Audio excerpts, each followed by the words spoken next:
சரண் Krishna YouTube சேனலுக்கு உங்களை அன்புடன் வரவேற்கின்றேன். தீராத கஷ்டம் வரும்போது, மன நிம்மதி இல்லாத போது, குலதெய்வத்தை நம்ம எவ்வாறு வழிபாடு செய்ய வேண்டும் அப்படிங்கிறத பத்தி தான் இந்த வீடியோல தெளிவா நம்ம பார்க்க போறோம்.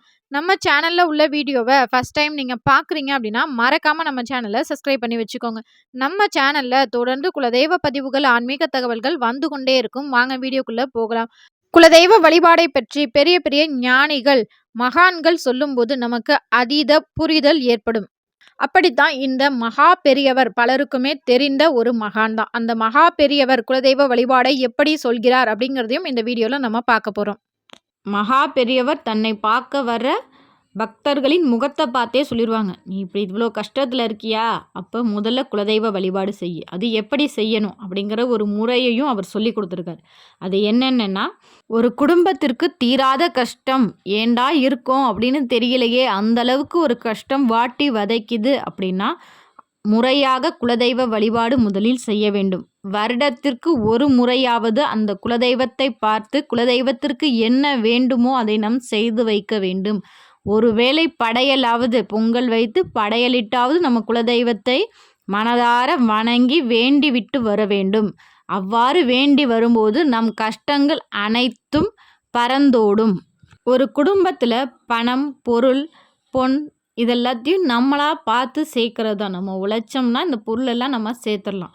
ஆனால் அதையும் நம்மளையும் தாண்டி ஒரு சக்தி நம்மளுக்கு தேவை. அந்த சக்தியால் தான் ஒரு வீட்டில் ஆரோக்கியமான குழந்தை பேர், அந்த வீட்டில் உள்ளவங்க எல்லாம் மகிழ்ச்சியாக இருக்கட்டும், அடுத்து தீர்க்க ஆயுசு, இதெல்லாம் நம்மளாக நினச்சா கிடைக்கவே கிடைக்காது. அது கடவுளின் அனுகிரகம் இருந்தால் மட்டும்தான் நமக்கு கிடைக்கும். ஒரு தெய்வத்தின் அனுகிரகம் வேண்டும் அப்படின்னா அந்த குடும்பத்திற்கு குலதெய்வத்தின் அனுகிரகம் முதல்ல இருந்தால் மட்டும்தான் மற்ற தெய்வங்களோட அனுகிரகம் அனைத்தும் கிடைக்கும். ஒரு சிலருக்கு பொன் பொருள் சேர்க்கை எல்லாம் நல்ல வசதியாக இருப்பாங்க. ஆனால் அவங்க வீட்டுக்குள்ளே போய் பார்த்தீங்கன்னா யாருக்காவது ஒருத்தவங்களுக்கு மாற்றி ஒருத்தவங்களுக்கு உடம்பு சரியாமல் இருக்கும். ஏதோ ஒரு மனக்குறை இருந்துக்கிட்டே இருக்கும். நிம்மதி அப்படிங்கிறதே அவங்க வீட்டில் இருக்கவே இருக்காது. அப்படிப்பட்டவங்க குலதெய்வத்தை எப்படி வணங்கணும் அப்படின்னு மகா பெரியவர் சொல்லியிருக்காருன்னா, நம்ம குலதெய்வ கோயிலுக்கு போகும்போது கட்டாயம் வெல்லம் வாங்கி செல்ல வேண்டும். அதுவும் எங்கே நம்ம இப்போ கோயிலுக்கு கிளம்புறோம் அப்படின்னா இப்போயே நம்ம வீட்டில் அந்த வெல்லத்தை நாள் நைட்டே வாங்கி வீட்டில் வச்சுருந்து அந்த நைட்டை ஃபுல்லாக நம்ம வீட்டில் இருக்கணும். ஒரு நாள் ஃபுல்லாக நம்ம வீட்டில் அந்த வெல்லம் இருக்கணும். பிறகு தான் அந்த வெல்லத்தை எடுத்துகிட்டு போய் நம்ம குலதெய்வ கோயிலுக்கு கொடுக்கணும். திருப்பி மறக்காமல் வரும்போது எடுத்து வர வேண்டிய பொருள்னு ஒன்று சொல்லியிருக்காரு. அது என்னென்னா, அந்த குலதெய்வ கோவிலில் உள்ள மண். அந்த மண்ணை எப்படி எடுக்கணும்னு சொல்லியிருக்காருன்னா, நம்ம போன உடனே நம்மளாக போய் ஒரு இடத்துல போய் மண்ணை எடுத்துகிட்டு வரக்கூடாது. தம்பதி சகிதமாக போய் எடுக்க வேண்டும். கணவன் மனைவி இருவரும் மன்றாடணும். குலதெய்வத்தை நினச்சி, அம்மா நீங்கள் எங்கள் வீட்டில் தீராத கஷ்டம் இருக்குது, உன் எல்லை மண்ணை நான் எடுத்துகிட்டு போய் என் நிலப்படியில் நான் கட்ட போகிறேன், அதுக்கு நீ முதல்ல உத்தரவு கொடுத்தாயி அப்படின்னு சொல்லி வேண்டிக்கிட்டு தம்பதிகளாய் போய் ஒரு இடத்துல மண் எடுத்துகிட்டு வரணும். அதை அப்படியே நம்ம ஒரு கேரி பையிலையோ இல்லை ஒரு பேப்பரில் சுருட்டியோ எடுத்துகிட்டு வர்றது ரொம்ப ரொம்ப ரொம்ப தவறு. அதை எப்படி எடுத்துகிட்டு வரணும் அப்படின்னா, போகும்போதே சிகப்பு பச்சை நிற துணி வாங்கிட்டு அதில் மூட்டையாக கட்டி எடுத்துகிட்டு வரலாம். இல்லைன்னா பெண்களின் முந்தி சேலையை முடிஞ்சு எடுத்து வர வேண்டும். இவ்வாறு குலதெய்வ மண்ணை நம்ம எடுத்துகிட்டு நம்ம நிலைவாசலில் வச்சு கட்டி குலதெய்வத்தை வழிபாடு செய்யும்போது நம்ம வீட்டில் உள்ள கஷ்டங்கள் அனைத்தும் விலகும்.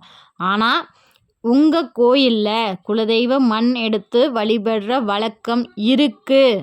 அது தாராளமாக எடுத்துகிட்டு வரலாம் அப்படின்னு சொன்னால் மட்டுமே, குலதெய்வம் உத்தரவு கொடுத்தால் மட்டுமே குலதெய்வ கோவிலிலிருந்து மண் எடுக்க வேண்டும். குலதெய்வம் உத்தரவு கொடுக்காவிட்டால் நீங்கள் மண் எடுக்கக்கூடாது. மகா பெரியவர் சொன்ன இந்த முறைப்படி நம்ம குலதெய்வத்தை வணங்கும் போது குலதெய்வத்தின் பரிபூரண அருளும் அனுகிரகமும் நமக்கு கிடைக்கும். இந்த முறைப்படி நீங்களும் உங்கள் குலதெய்வத்தை மனதார நினைத்து வேண்டுங்க. உங்கள் குடும்பத்தில் உள்ள அனைத்து கஷ்டங்களும் விலகி உங்கள் குடும்பமே சுபிட்சமாக இருக்க என்னுடைய குலதெய்வத்தை மனதார வேண்டிக் கொள்கிறேன். இந்த வீடியோ பார்க்குற உங்களுக்கு குலதெய்வத்தை ரொம்பவே பிடிக்கும் அப்படின்னா, ஓம் என் குலதெய்வம் எனக்கு துணை நிற்க அப்படிங்கிற கமெண்ட்ஸை மறக்காமல் எங்களோட கமெண்ட் செக்ஷனில் ஷேர் பண்ணிக்கோங்க. இந்த வீடியோ உங்களுக்கு பயனுள்ளதாக இருக்கும் என்ற நம்பிக்கையில் மற்றொரு வீடியோவில் சந்திக்கிறேன். இந்த வீடியோ உங்களுக்கு பிடிச்சிருந்தால் லைக் பண்ணுங்கள், ஷேர் பண்ணுங்கள், மறக்காமல் சப்ஸ்கிரைப் பண்ணுங்கள். இது உங்கள் சரண் கிருஷ்ணா யூடியூப் சேனல். நன்றி, வணக்கம்.